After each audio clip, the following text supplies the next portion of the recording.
कुछ आवाजें होती हैं मतलब वो हमारे लिए एक तरह का बैकग्राउंड स्कोर होती हैं। घर के पुराने पाइप से आता पानी का शोर या रात में हवा से खड़कती खिड़की, हम इन आवाजों को पहचानते हैं, इन्हें एक वजह दे पाते हैं और इसीलिए इनसे डर नहीं लगता। हाँ, ये हमारे कंफर्ट जोन का हिस्सा है। और हमारा दिमाग जो है वो पैटर्न्स पहचानने के लिए ही बना है। हाँ। जब तक आवाजें प्रिडिक्टेबल हैं, हम सुरक्षित महसूस करते हैं।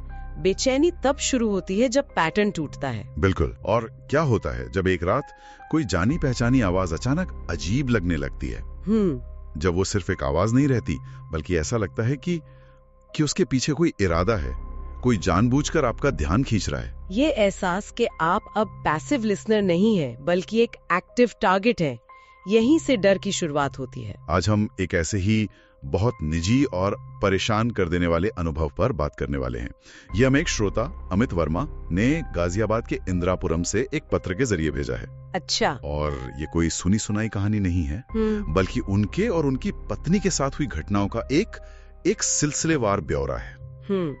हमारा मकसद इस पत्र में बताई गई घटनाओं के क्रम को समझना है, उनके साइकोलॉजिकल इम्पैक्ट को एनालाइज करना है और ये जानने की कोशिश करना कि ये अनुभव इतना भयानक क्यों है। चलिए इस पर विस्तार से बात करते हैं। इस पत्र को पढ़ते हुए जो बात सबसे ज्यादा परेशान करती है वो शोर नहीं है। नहीं, वो शोर के बीच का सन्नाटा है, घटनाओं के बीच का पॉज, जहाँ दिमाग ये प्रोसेस करने की कोशिश करता है कि ये क्या था। हाँ। ऐसी घटनाओं में डर आवाजों से नहीं, बल्कि उस इरादे से पैदा होता है जो उन आवाजों के पीछे छिपा होता है। जब हमें ये लगने लगता है कि ये सब कुछ रैंडम नहीं हो रहा, बल्कि किसी इंटेलिजेंट डिजाइन के तहत किया जा रहा है, तब हमारा सुरक्षा का बोध जड़ से हिल जाता है। हाँ, और ये इरादा अमित को उस रात बहुत जल्दी महसूस हो गया था। कैसे? पत्र के पहले हिस्से में वो बताते हैं कि उस रात सोते हुए उन्हें बिस्तर के एक कोने पर किसी के बांटने का वजन महसूस हुआ। और वो इस पर जोर देते हैं कि ये एहसास हल्का या धीमा नहीं था, ऐसा था जैसे कोई आकर आराम से प्रॉपरली बिस्तर पर बैठ गया हो। ये एक बहुत ही पर्सनल और इंट्रूसिव फीलिंग है। बिस्तर हमारी सबसे प्राइवेट और सुरक्षित जगह होती है। बिल्कुल। वहाँ पर इस तरह का फिजिकल इंट्रूजन, बिना किसी आवाज के सिर्फ वजन का एहसास, ये सीधे सीधे उस सुरक्षा की भावना पर हमला है। और जो बात मुझे सबसे ज्यादा चौंकाती है वो उनका रिएक्शन है। उन्होंने लिखा है कि उन्होंने तुरंत मुड़कर नहीं देखा। अच्छा। वो बस वैसे ही लेटे रहे, एक तरह का पैरालिसिस था शायद। और ठीक उसी मोमेंट नीचे किचन से सिंक में पानी चलने की आवाज आई। एक ही वक्त पर? हाँ। इससे उन्हें याद आया कि उनकी पत्नी नेहा तो नीचे ही थी, तो फिर बिस्तर पर कौन था? ये जो मुड़कर न देखने वाला इंस्टिंक्ट है, क्या ये आम है? ये बहुत ही आम है। इसे फ्रीज रिस्पॉन्स कहते हैं। Freeze response? हाँ, फाइट और फ्लाइट के अलावा ये तीसरा और शायद सबसे प्राइमल रिएक्शन है, जब दिमाग को ऐसे कन्फ्लिक्टिंग सिग्नल्स मिलते हैं जिन्हें वो प्रोसेस नहीं कर पाता। जैसे मैं अपने सुरक्षित बिस्तर पर हूँ वर्सेस कोई अजनबी मेरे बिस्तर पर आ बैठा है। एग्जैक्टली। तो वो एक पल के लिए एक्शन मोड को शट डाउन कर देता है। वो न लड़ सकता है न भाग सकता है, तो वो बस सुन्न हो जाता है, इस उम्मीद में कि खतरा शायद टल जाए। और खतरा तो यहाँ एक जगह से आ भी नहीं रहा था। बिल्कुल। और यही बात सिचुएशन को और कॉम्प्लेक्स बना देती है। एक ही समय में दो अलग अलग जगहों से संकेत मिलना, बेडरूम में किसी की मौजूदगी का फिजिकल एहसास और दूसरी तरफ किचन से आती आवाज, ये डर को दोगुना कर देता है। ये दिमाग को बताता है कि जो भी है वो किसी एक कोने तक सीमित नहीं है, वो पूरे घर में है। मतलब बचने की कोई जगह नहीं है। कोई जगह नहीं है। ये एक स्ट्रेटेजिक मूव जैसा लगता है उन्हें मनोवैज्ञानिक रूप से घेरने के लिए। और शायद इसी घेराबंदी के एहसास ने उन्हें और नेहा को नियंत्रण वापस पाने के लिए मजबूर किया। हाँ। पत्र में आगे वो बताते हैं कि उन्होंने खुद को कन्विंस करने की कोशिश की कि उनका वहम है। हाँ, कि ये वहम है। लाइट्स जलाई, सारे दरवाजे और खिड़कियां दोबारा डबल चेक किए, जैसे वो उस रात को रीसेट करके फिर से शुरू करना चाहते हो। ये एक बहुत ही स्वाभाविक मानवीय प्रतिक्रिया है। इसे री establishing a baseline of safety कहते हैं। जब हमारा माहौल अनजाना और खतरनाक लगने लगता है तो हम कुछ ठोस फिजिकल कदम उठाते हैं। लाइट जलाना, ताले चेक करना। हाँ, ताकि हमारा दिमाग उस कंट्रोल को वापस महसूस कर सके। ये खुद को ये यकीन दिलाने की कोशिश है कि सब कुछ ठीक है, मैं सुरक्षित हूँ। लेकिन उनकी ये कोशिश पूरी तरह नाकाम रही। वो लिखते हैं, हम फिर दोबारा बेड पर आ गए, ये सोचकर कि शायद अब सब शांत हो जाएगा। और तब डाइनिंग रूम से आवाज आई। डाइनिंग रूम से? हाँ, उनके घर में बच्चों का एक छोटा स्कूटर था जो खिलौनों के बीच खड़ा था, और आवाज आई कि वो स्कूटर फर्श पर स्लाइड हुआ है। लुढ़कना नहीं, स्लाइड हुआ। हाँ, स्लाइड हुआ। ये डिटेल बहुत अहम है। लुढ़कना एक पैसिव एक्शन हो सकता है ग्रेविटी की वजह से, लेकिन स्लाइड होना एक एक्टिव वर्ब है। इसके लिए बाहरी फोर्स की जरूरत होती है। बिल्कुल, उन्होंने इस पर खास जोर दिया है। It didn't roll, someone pushed it. और फिर वो लिखते हैं जैसे गुस्से में। ओह, तो अब ये सिर्फ एक अनजानी आवाज नहीं थी, इसमें एक इमोशन भी जुड़ गया था, गुस्सा। हाँ, ये एक हल्के एहसास से फिजिकल एक्शन की तरफ एक बड़ा कदम था। अगर हम इसे बड़े पैमाने पर देखें तो ये घटना एक महत्वपूर्ण मोड़ है। इसे एस्केलेशन कहते हैं। एस्केलेशन? हाँ, जो भी वो प्रेजेंस थी वो अब अपनी क्षमताओं का प्रदर्शन कर रही थी। पहला कदम था, मैं तुम्हें महसूस करवा सकती हूँ कि मैं यहाँ हूँ। दूसरा कदम है, मैं तुम्हारे घर की चीजों को हिला सकती हूँ। और अब तीसरा कदम, मैं अपनी भावनाओं में भी जाहिर कर सकती हूँ। सही कहा। और गुस्से का जुड़ना इसे और भी डरावना बना देता है। ये अब सिर्फ एक प्रेजेंस नहीं है, ये एक हॉस्टाइल प्रेजेंस है। तो ये सिर्फ डराने के लिए नहीं था, ये एक तरह का पावर प्ले था। बिल्कुल।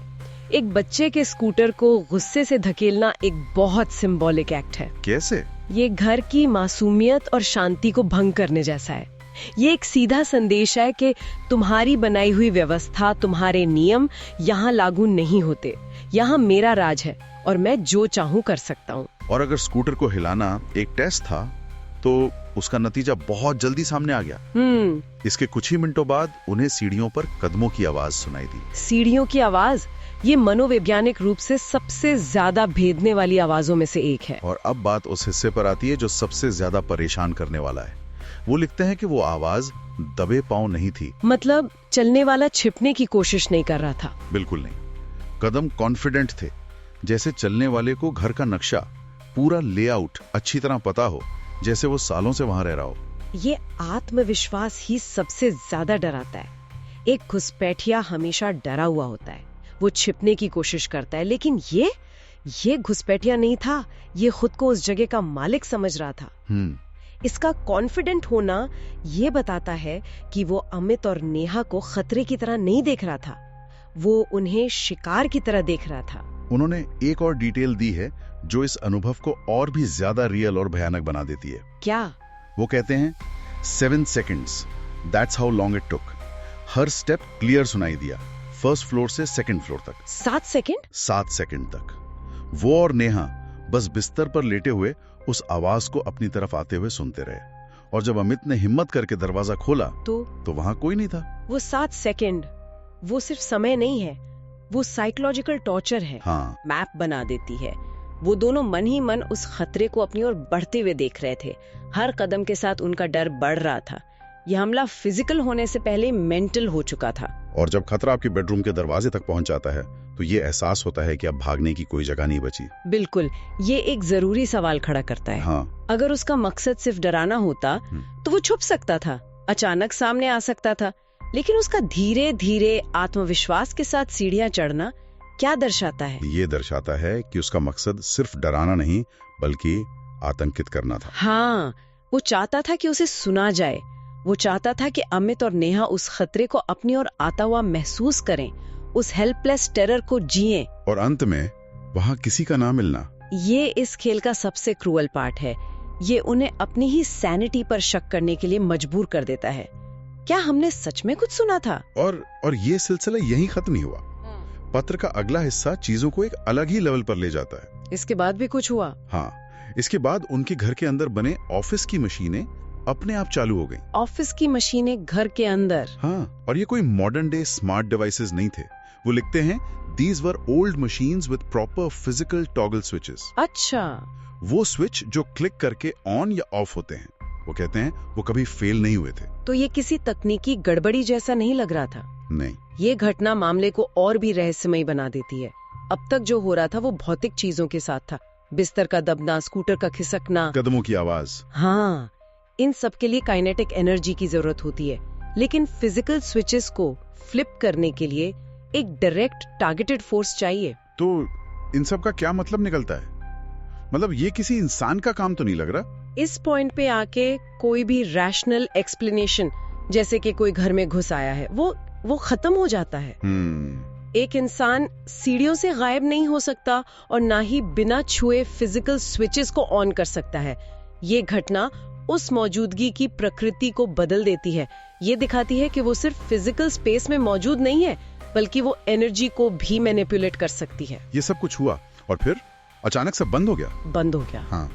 पत्र के आखिरी हिस्से में अमित बताते हैं कि आज उनका घर पूरी तरह शांत है। कोई कदमों की आवाज नहीं, कोई और अजीब शोर नहीं। लेकिन उस रात ने एक स्थायी असर छोड़ दिया है। वो लिखते हैं, मैं अब कभी भी दरवाजे की तरफ पीठ करके नहीं सोता। और यही उस रात का असली मकसद लगता है।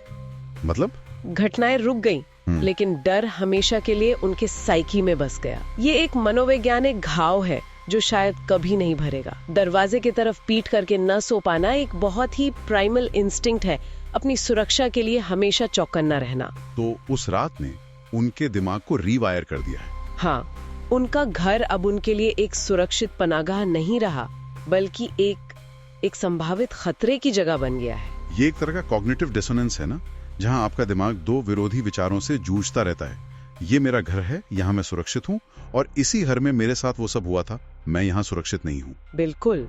और दिमाग इस कॉन्फ्लिक्ट को रिजॉल्व नहीं कर पाता, इसलिए वो परमानेंट हाई अलर्ट मोड में चला जाता है। उस रात की घटनाओं का मकसद शायद यही था, फिजिकल हार्म पहुंचाना नहीं, बल्कि एक परमानेंट साइकोलॉजिकल स्कार छोड़ना। और इस मकसद में वो कामयाब रहा। हाँ। उन्होंने पत्र का अंत बहुत ही मार्मिक तरीके से किया है। वो कहते हैं, क्योंकि जो उस रात सीढ़ियां चढ़कर आया था, वो छुपा नहीं, वो भागा नहीं, उसने हर स्टेप मुझे सुनने दिया। ये पंक्तियां सब कुछ बयां कर देती हैं। ये एक हमलावर की मानसिकता है जो चाहता है कि उसका शिकार उसे कभी न भूले।